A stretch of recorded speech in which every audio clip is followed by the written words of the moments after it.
Hello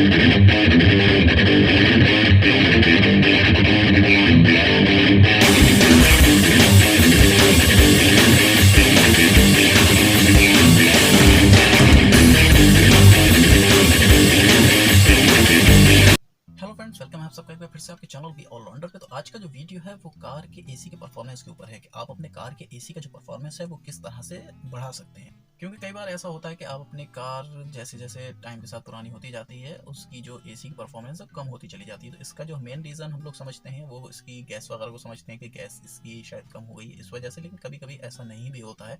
guys आप check कराएंगे, gas वगैरह फुल होती है, कंडेंसर कॉइल भी आपकी साफ़ होगी, लेकिन फिर भी जो इसकी कूलिंग का इफेक्ट होता है वो उतना नहीं रहता है। तो इसका जो मेन रीज़न है वो मैं इस वीडियो में बता रहा हूँ और आप इसे घर पर ही सही कर सकेंगे। और इसका जो मेन वजह होता है, जैसे आप अपने, मैं आपको एक एग्जांपल दे देता हूँ। जैसे आप घर में आपका एसी वगैरह जो लगे हुए होते हैं इसमें एक फ़िल्टर लगा हुआ होता है, तो आपको टाइमली उस फिल्टर को साफ़ करना होता है जिससे कि उसका एयर का फ्लो आसानी से अच्छा बना रहे और जो एयर है वो उसके अंदर ज़्यादा इम्पैक्ट से जा सके और आपकी कूलिंग आपको अच्छी तरह मिल सके। तो इसीलिए हम जो जो फ़िल्टर होता है हमारा उसे टाइमली साफ़ करते हैं। तो इसी तरह से आपके कार में भी एक एसी का फ़िल्टर लगा हुआ होता है। ये ज़्यादातर लोग जानते भी होंगे और बहुत से लोग नहीं भी जानते होंगे। तो इसके एसी का फ़िल्टर को हमें साफ़ करना होता है टाइमली, ताकि इसकी जो परफॉर्मेंस है वो ठीक बनी रहे। तो ये कहाँ पर लोकेट होता है, किस तरह से इसे निकाला जाता है, किस तरह से इसे साफ़ कर सकते हैं और कब इसे चेंज करना है, इस बारे में ये वीडियो है। और इन सारे पॉइंट्स को मैंने इस वीडियो में कवर करा है, तो वीडियो पे बने रहिएगा और पूरा वीडियो देखिएगा ताकि आपको इसके बारे में समझ में आ जाए और आप इसे ईजिली घर पे ही कर सकते हैं। तो चलिए वीडियो को शुरू करते हैं और देखते हैं इसे किस तरह से सही करें। तो यहाँ पर जब आप देखेंगे तो आपकी जो कार का ब्लोअर फ़ैन दिया हुआ होता है वो आपका जो ये डैशबोर्ड आपको पूरा दिख रहा है, इस डैशबोर्ड के नीचे की तरफ होता है। किसी कार में हो सकता है लोकेशन अलग हो, लेकिन होगा वो नीचे की तरफ ही। जिस हर एक कार में इस डैशबोर्ड के नीचे की तरफ ही दिया होता है। अब वो आपको लोकेट करना होता है कि वो किस जगह पर है। तो जैसे कि मारुति की वैगन आर वगैरह, एस्ट्रल वगैरह जो कार्स होती हैं, इसमें ये लेफ्ट साइड में ग्लव बॉक्स के पास दिया हुआ होता है। हो सकता है किसी कार में ये सेंटर की तरफ में दिया हुआ हो या फिर राइट साइड में थोड़ा दिया हुआ हो, तो ये आपको लोकेट कर लेना है। तो यहाँ पर पहले मैं आपको दिखा देता हूँ कि वो जो इसका फ़ैन है वो किस जगह लगा हुआ है। उस फ़ैन के पास में इसका जो एसी फ़िल्टर होता है वो लगा हुआ होता है। तो यहाँ पर मैं आपको दिखा देता हूँ। यहाँ पर आपको नीचे की तरफ, जैसे कि आप देख रहे होंगे, ये इसका ब्लोअर फ़ैन ये दिया हुआ है।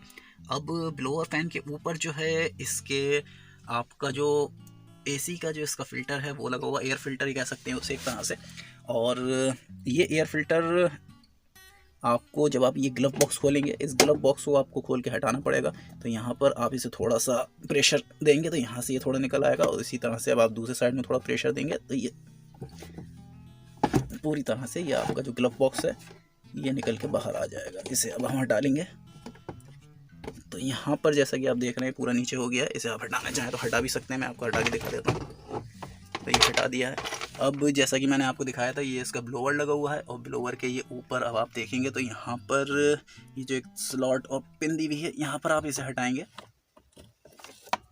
तो ये जो वाइट कलर का लगा हुआ है ये इसका एयर फिल्टर है। तो ये जो है टाइम के साथ इसमें जो डस्ट वगैरह आके ये थोड़ा वो ब्लॉक हो जाता है, तो इसे आप निकाल लेंगे, निकाल के साफ़ कर लेंगे। इससे जो है आपकी जो एसी की परफॉर्मेंस है वो काफ़ी अच्छी बनी रहेगी। तो सबसे पहले ये फ़िल्टर मैंने निकाल लिया है और मैं आपको दिखाता हूँ। गंदा ही होगा ये, देखिए इसमें काफ़ी धूल और गंदगी आप देख रहे हैं जैसे भरी हुई है। और इसकी जो मेन वजह है वो मैं भी आपको आगे बताऊंगा। पहले आप देख लीजिए इसमें बीट वगैरह और बिल्कुल ये क्लॉट हो गया है बिल्कुल। और आप समझ सकते हैं कि इसमें जब इतनी गंदगी भरी हुई है तो इसमें आगे की तरफ हवा का जो फ्लो है वो काफ़ी रुक गया होगा इसमें से, और इसकी वजह से जो हमारी एयर है वो पूरी वेंट्स में से नहीं आ पाती है और उसकी कूलिंग कम हो जाती है। तो कुछ लोग जो हैं इसको कहते हैं, कुछ ऐसे मैकेनिक भी हैं जो कहते हैं फ़िल्टर को हटा दीजिए, लेकिन फ़िल्टर को नहीं हटाना चाहिए। उसका रीज़न एक बहुत बड़ा ये है कि अगर आप उसे हटा देंगे तो वो उसकी कूलिंग कॉइल जो होती है, डायरेक्ट जितनी भी गंदगी है वो कूलिंग कॉइल पे जाने लगती है। तो उससे बचने के लिए आप कभी भी इसे मत हटाइएगा, वरना वो बहुत एक लंबा प्रोसीजर हो जाता है। उसे भी मैं आगे आपको बताऊँगा कि कूलिंग कॉइल को किस तरह से साफ़ करते हैं, एक अलग वीडियो सेपरेट बना के। अगर आपका मैश फ़िल्टर है तो आप उसे पानी से साफ़ कर सकते हैं। इस तरह का फैब्रिक पेपर वाला जो फ़िल्टर होता है उसे आप एयर से ही हमेशा साफ़ करिएगा। अब यहाँ इसका जो मैकेनिज़्म है वो सबसे पहले समझ लेते हैं। अब यहाँ पर जैसा कि आप देख रहे हैं इस ब्लोअर के आगे की तरफ को, ये जो है यहाँ पर इसकी कूलिंग कॉइल और हॉट की जो कॉइल होती है वो लगी हुई होती है। तो यहाँ पर जितनी भी एयर अंदर से आप जब रिसाइकिल मोड में लगाते हैं अपनी एयर को रिसर्कुलेशन मोड पे, तो वहाँ से ऊपर से आके यहाँ पे फ़िल्टर होके ब्लोअर से नीचे होती हुई यहाँ से इस डायरेक्शन में होती हुई यहाँ कूलिंग कॉइल तक जाती है, जहाँ से वो ठंडी होती है, ठंडी होके एयर वेंट्स में से आपकी निकल के आती है। अब इसके बाद जो आपका सिलेक्शन होता है वो हम इस तरह से करते हैं एयर का। अगर आपको बाहर की एयर लेनी है तो आप यहाँ से अपना एयर का सिलेक्शन चेंज करेंगे और बाहर का ऊपर का जो वेंट दिया हुआ है इससे बाहर की हवा अंदर की तरफ जो आपका फ़िल्टर है उससे होती हुई जाती है। तो ज़्यादातर जो फ़िल्टर होने का मेन रीज़न जो है वो बाहर की एयर होती है, क्योंकि उसमें बहुत ज़्यादा डस्ट वगैरह होती है और वो डस्ट फ़िल्टर पे आके आपके फ़िल्टर को ब्लॉक कर देती है। तो इसलिए फ़िल्टर का लगा होना भी ज़रूरी है और फ़िल्टर का साफ़ होना भी ज़रूरी है, क्योंकि अगर फ़िल्टर ब्लॉक हो जाएगा तो यहाँ से कूलिंग कॉइल में एयर नहीं जाएगी, और अगर फ़िल्टर नहीं लगा होगा तो जितनी भी डस्ट होगी वो सारी कूलिंग कॉइल में चली जाएगी। अब अगर आपकी जो कूलिंग कॉइल है वो ब्लॉक हो गई है तो उसके लिए मैं अलग से एक सेपरेट वीडियो डाल दूंगा, उस कूलिंग कॉइल को आप किस तरह से साफ़ कर सकते हैं। तो जो लोग चैनल पे नए हैं वो चैनल को ज़रूर सब्सक्राइब कर लीजिएगा ताकि आने वाली वीडियोस की नोटिफिकेशन आपको मिल जाए। अब नोटिफिकेशन बेल ज़रूर दबा दीजिएगा। अब ये हमारा काम पूरा हो चुका है, फ़िल्टर हमारा साफ़ हो चुका है। वैसे एसी की जगह पे वापस हम इसे प्लेस कर देंगे और इसे लगाने के बाद इसके ऊपर का जो क्लिप था उसे हम लगा देंगे।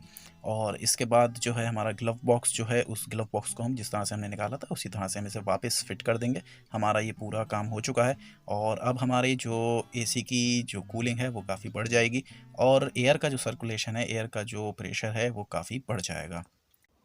तो यहाँ पर मैंने कोशिश करी है कि आपको एक एक डिटेल पूरी तरह से बता सकूं, और फिर भी अगर आपकी कोई क्वेरी है तो ऊपर जो इंस्टाग्राम आईडी शो हो रही है उस पे आप मुझे फॉलो करके वहाँ पूछ सकते हैं, मैं आपकी क्वेरी का जवाब दे दूँगा और इसकी तरह के और भी नए वीडियोज़ मैं अपलोड कर दूँगा ताकि और भी आपकी जो प्रॉब्लम्स हैं कार से रिलेटेड वो पूरी हो जाएँ। तो फिलहाल के लिए वीडियो में इतना ही। वीडियो अच्छा लगा तो लाइक ज़रूर करें, चैनल को सब्सक्राइब करें। मिलते हैं इसी तरह किसी और नेक्स्ट वीडियो में, तब तक के लिए take care and thanks for watching.